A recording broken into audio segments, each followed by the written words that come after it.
Sa pagtaya ng Philippine Statistics Authority, sa taong 2030 ay mapapasama na bilang aging population o tumatandang populasyon ang Pilipinas. Ako, kita mo naman ha.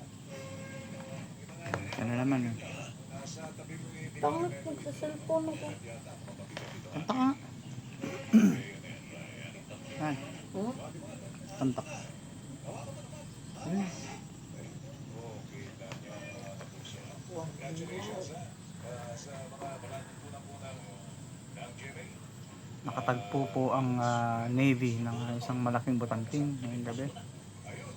Kagabi po natagpuan to. Pinahiga po rito sa pato. Ngayon po ito.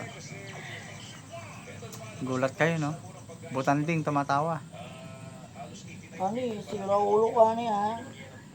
Laki. Oh, marunong pa mag-cellphone. Grabing butanting to. Tignan niyo po. Laki no, laki. Hindi niyo ba alam, pinakamalaking ano to, mammal sa buong mundo.